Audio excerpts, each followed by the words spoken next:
কারো বিশ্বস্ত হতে পারা অনেক বড় অর্জন। বিশ্বাস অর্জন করা সামান্য কোনো বিষয় না। আপনি মানুষের কাছে যত বেশি বিশ্বস্ত, মানুষ হিসেবে আপনি তত বেশি মূল্যবান। হ্যালো এভরিওয়ান, আসসালামু আলাইকুম। সবাইকে ওয়েলকাম জানাচ্ছি নতুন একটা ব্লগ ভিডিও দেখার জন্য। এই কিছুক্ষণ আগেই বৃষ্টি শেষ হয়েছে, তো বৃষ্টির পানিগুলো খুব ভালো লাগতেছিল ডালিমের ওপর দেখতে, আর আকাশটা বেশ পরিষ্কার। মাশাআল্লাহ, আজকের পরিবেশটা খুব বেশি মনোরম। আর এদিকে দুপুরে রান্না বান্না করার জন্য আমি চলে এসেছি। পেঁয়াজ, কাঁচামরিচ এসব কেটে নিয়েছি। আর এখানে আমি আগে থেকে মুরগির মাংসটা উঠাই দিয়েছিলাম, সেটাও প্রায় কষানো হচ্ছে আর কি। আর ওই পাশে আমি মসুরির ডাল সিদ্ধ করে রেখেছি, আর সেটা এখন একটু ঘুটে নেব। আমার কাছে সবসময় প্রেসার কুকারে কয়েকটা সিটি দেওয়ার পরে মসুরির ডাল এভাবে যখন নরম হয়ে যায়, তারপরে ঘুটনি দিয়ে ঘুটে নিয়ে পানি দিয়ে রান্না করতে সহজ মনে হয়। আর এখানে ঝোলের জন্য পানিও দিয়েছি মুরগির মাংসে। আর এদিকে কিন্তু আমার ডালটাও বাগার দেওয়া হয়ে গিয়েছে। আজকে কাঁচামরিচ এবং অল্প পেঁয়াজ রসুন দিয়ে, পাঁচফোড়ন এইসব কিছু দিয়ে খুব কম তেলে আমি এখানে ডালের বাগারটা দিয়েছি। আর এত পরিমাণ রাজশাহীতে গরম পড়েছে, এই গরমে বেশি তেল মশলার খাবার খেলে শরীর ভীষণ খারাপ হয়ে যাচ্ছে, আর অন্যদিকে মনে হয় পেটও খারাপ হয়ে যাচ্ছে এমনটা।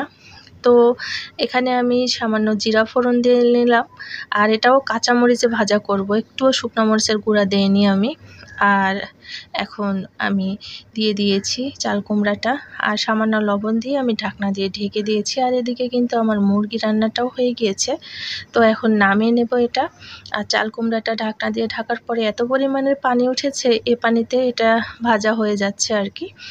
আর এই বর্ষার সময় বা হালকা হালকা যখন বৃষ্টি পড়ে চারিপাশে, তখন কিন্তু চাল কুমড়া খেতে বেশ ভালো লাগে। চাল কুমড়া আর লাউ এই দুইটা খাবারই কিন্তু পেট ঠান্ডা রাখে এবং খেতেও বেশ ভালো লাগে। আর এখানে আমি শুধু কাঁচামরিচ দিয়ে ভাজা করেছি, এই জন্য কালারটা এরকম হয়েছে। তো যাই হোক, যে কোনো সবজি ভাজা আমি বেশিরভাগ কাঁচামরিচই দিই, যে কোনো সবজি হোক আর শাক হোক, এইসবে কিন্তু আমি একদমই শুকনো মরিচের গুঁড়া ব্যবহার করি না। আর এই ভাজাটা রেডি হয়ে গিয়েছে। আর অন্যদিকে আমি একটু সয়াবিন রান্না করেছিলাম, এটা হচ্ছে সয়াবড়ি, তো আমি আবার সয়াবিন বলি আদর করে। আর এটা কিন্তু পটল দিয়ে রান্না করেছি, একটা অন্যরকম ভিন্ন ধর্মী রেসিপিটা আপনাদের সঙ্গে আমি শেয়ার করব ডিটেলসে। আর এটা হয়ে গিয়েছে, এটা খেতেও বেশ ভালো লাগে। আর এখানে গরম গরম ভাতও রেডি হয়ে গিয়েছে। তো এখন ভাতটা নামিয়ে নেব, আর চুলার পাশটা পরিষ্কার করে ফেলবো, আর তারপরে গোসল টোসল করে ফ্রি হয়ে যাব।